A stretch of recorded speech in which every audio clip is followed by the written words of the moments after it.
পাপা গো, সোমনাথের ভয়ে কি তুই বলছিস? না না না, আমি এখন উত্তর দেব না, আর কিছু বলবো না। না, এটা তোর পুরোটাই নাটক।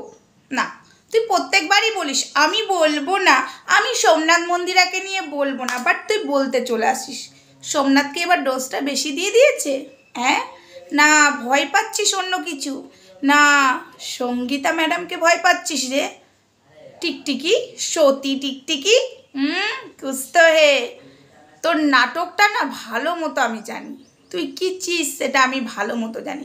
বাট তুই যতই কর, বাট তুই তো দমন হবি, কেউ রুখতে পারবে না। সোমনাথকে জাস্ট চুমু, কিন্তু সোমনাথ নিজেকে খারাপ মানে বোধ করছে যে আমি এত কথা বলে দিলাম একটা খারাপ মহিলার জন্য। এটা হলো সোমনাথ। আর তুই না, তোর কোনো খারাপ লাগা কি? তোর তো আরও মানে মানুষের সংসার নষ্ট করার জন্য তুই আরও চিন্তাধারা করিস, কি করে সংসার নষ্ট করব, কি করে সংসার নষ্ট করব, সেটা তোর ক্যারেক্টার। তুই যে বললি না আমি বলবো না, আমি এখানেই স্টপ, না না, তোর আবার যখন ভিউজ কমে যাবে মন্দিরার রেকর্ড নিয়ে বসে পড়বি। তোর মন্দিরার রেকর্ড ছাড়াটাই তোর কাজ। তুই মন্দিরার পুরনো রেকর্ড ছাড়ছিস আর ভিউজ কামাচ্ছিস, তোর এটা অকাত, এটা তোর লেভেল, বুঝেছিস? তুই কোনোদিনই দমবি না, তোকে আমি ভালো মতো জানি। বাট এবার দমবি সঙ্গীতা চক্রবর্তীর। কোথায় কি কাজ করে শুধু দেখতে থাক। আর একটা কথা, যারা এখনো জানো না সঙ্গীতা ম্যাডামের চ্যানেলের নাম, অনেকে আবার আজকে কমেন্ট করেছে, আমার কমিউনিটি পোস্টে পাবে, এবং সঙ্গীতা ম্যাডামের চ্যানেলের নাম সঙ্গীতা চক্রবর্তী, ঠিক আছে?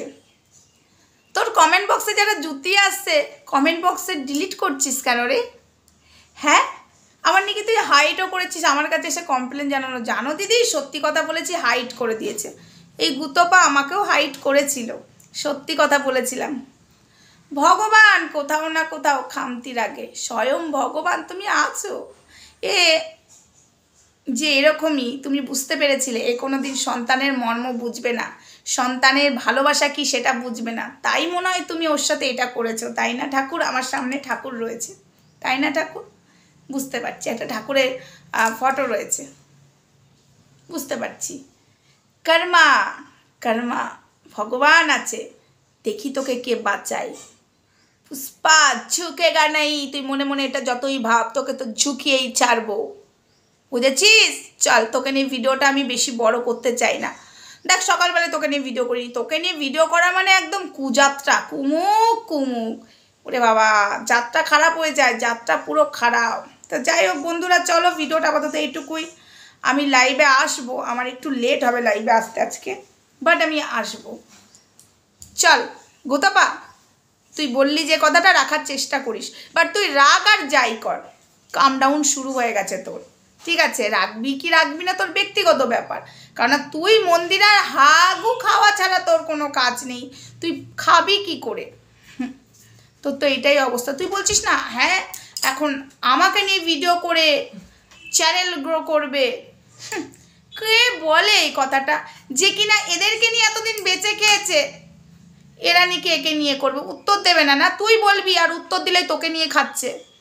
তুই লোকের সন্তান নিয়ে বলবি, আর তোর সেই সন্তানের জায়গাটা যখন লোকে বলবে তোর খুব গায়ে লাগে, তাই না? লোকের সন্তানের মৃত্যু কামনা করবি, আর তোর সন্তানের ওই জায়গাটায় কেউ আঘাত দিলে খুব ব্যথা করে না, মনে ব্যথা ধরে।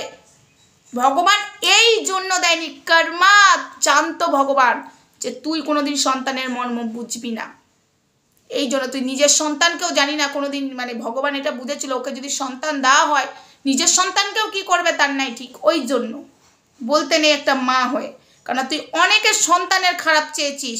আমি একটা মা হয়ে বলছি তোর সন্তান হোক, তোকে সন্তান জন্ম মানে পেট থেকে তুই জন্ম দে, ঠাকুর ভগবান বলছি ওকে একটা সন্তান দাও, তারপর যখন ওর সন্তানকে কেউ বলবে না তখনও বুঝবে। আশা করি কোনো সন্তানের মা কাউকে বলবে না, এর মতো মানুষই ওর সন্তানকে যখন কেউ কিছু বলবে তখনও বুঝবে সন্তানের মর্মটা কি। বাজে থার্ড ক্লাস, চল ফট এখান থেকে।